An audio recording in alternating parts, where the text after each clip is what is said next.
विवाद विवाद विवाद यात्रार विवाद आइटम डांस को नहीं विवाद कलाकार को नहीं विवाद। जय जगन्नाथ नमस्कार मु संतोष कुमार टिके कथार यही स्वतंत्र अध्याय को आपण मानक स्वागत करुँच। टिके कथा चैनल आपण मानकर चैनल टिके कथा चैनल रे यात्रा संपर्कित समस्त तथ्य जानापी चैनल को सब्सक्राइब करूँ आ पाखर बेल आइकन को दबाई दिंतु। जदि फेसबुक रे आपण आमर कार्यक्रम देखुंती ताले पेज को फॉलो करूँ लाइक करूँ और शेयर करूँ। आसतु ए आरंभ करवा आज आमर स्वतंत्र आलोचना यात्रार विवाद। यात्रार विवाद किसी नुआ कथा नुहे। नाटक को नहीं विवाद, यात्रा कलाकार को नहीं विवाद, कमिटी मालिकों को नहीं विवाद, एमती विभिन्न प्रकार विवाद रही यात्रा रे। एमती की विवाद मध्य अतीत रे हाईकोर्ट रे पहुंची। यात्रा बादशाह कोणार्क गणनाट्य जो वर्ष आत्मप्रकाश करथिला से वर्ष से गोटे नाटक प्रस्तुत करथिला मु केन्द्रापड़ार झील। यही नाटकर शिरोनामा को नहीं मामला पहुंचीला ओडिशा हाईकोर्ट रे।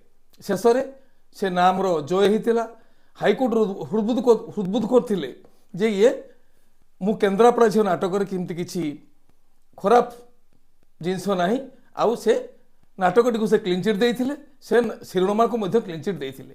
सेमिति विवाद रे फसीथिला यात्रा श्री विश्व दरबार बालेश्वर यात्रा अनुष्ठान कलार मोर सिंहासन यात्रा श्री विश्व दरबार से मध्य गोटे नाटक प्रस्तुत करथिला अंगनवाड़ी दीदी। सेतेबेले सोशल मीडिया नथिला। एही नाटक को नहीं छापा गणमाध्यम मध्य बहु विवाद उपजिथिला। शेष रे अंगनवाड़ी संघर कर्मकर्ता माने आसी आखड़ाशाला से नाटकटी को उपभोग करथिले आ तापर से हृदबोध करथिले जे नाटक रे अंगनवाड़ी दीदी विषय में किसी नकारात्मक संदेश नाही आ सेमाने मध्य से नाटकटी को क्लीन चिट देइथिले। से नाटक बहु दर्शकीय समर्थन लाभ करथिला। सेमिति आउ गोटे नाटक मध्य विवाद घर आसी रही यात्रा शरदाबालीर नाटक स्वर्गत अनंत ओझांकर नाटक आमे सबु उड़िया मेंढा ये नाटक को मध्य नहीं विवाद उपजिथिला। शेष से नाटकर जो भली भाव में चरित्र चित्रण कराइथिला से नाटकटी को दर्शक मान देखिबा परे हृदबोध करथिले जे ये नाटकर शिरोनामा को नहीं सेमती किछि खराब जिनिस नाही।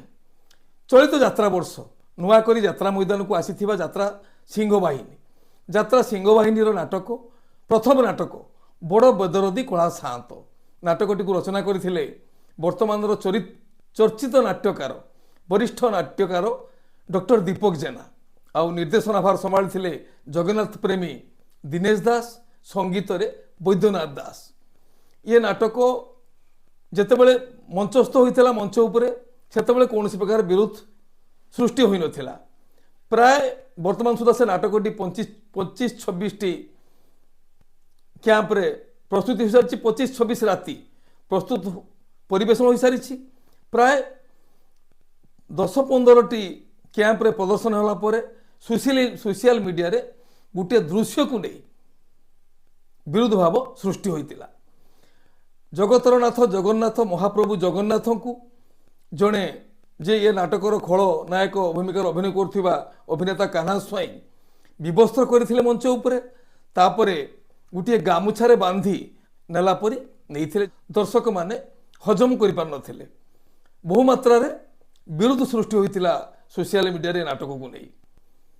नाट्य संस्था तरफ ए दिगरे कौन प्रकार स्पष्टीकरण दि जाई नथिला विरोध भाव पर।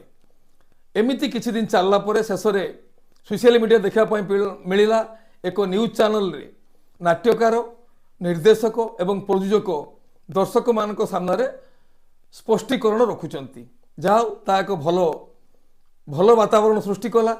तीन जन एकत्र नाट्यकार निर्देशक आ प्रयोजक एकत्र आसी दर्शक मान को सामना कले सोशल मीडिया रे गोटे गणमाध्यम आउ ये नाटकर से दृश्यटी को परिवर्तन करिया बोली मध्य कथा देले जहाँ कि एक भल परंपरा सृष्टि कला। जदि दर्शक माने से दृश्यटी को ग्रहण करि पारुनाहांती ताकू अलगा उपाय रे मध्य प्रदर्शन करा जाई परिबो।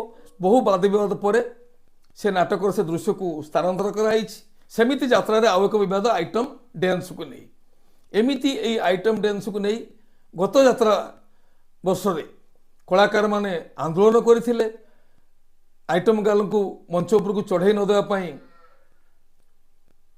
उद्यम आरंभ करते जहाद्वारा से किसी मात्रा सफल होते किंतु चलित यात्रा वर्ष पुणी से रोग आस्ते आस्ते व्यापक लगी आइटम डांसर मानकर प्रादुर्भाव धीरे धीरे बढ़िबार लगी किसी जगार यह गंडगोलर कारण होउछि गतकाली गोटे यात्रा अनुष्ठान रे से आइटम डांस को नहीं आइटम डांसर को आसवा विलंब को नहीं दर्शक माने हंगामा करते मंच उपर को चेयर फोपाड़ी ये विवाद ठारू दूर रही केमिति सुस्थ परिवेश मध्य यात्रा परिवेषण हो पार से दिगरे कमिटी बंधु माने यात्रार प्रयोजक परिचालक कलाकार माने समस्ते दिगरे चेष्टा करिवार समय आसीछि आउ दर्शक मानकर भावावेग को आघात देला भली नाटक रचना न करिया पई मध्य नाट्यकार मानकु निवेदन आमर आज आलोचना आपण मानु केमिति लागिला मतामत देवा पई जमारू भूलिबे नाही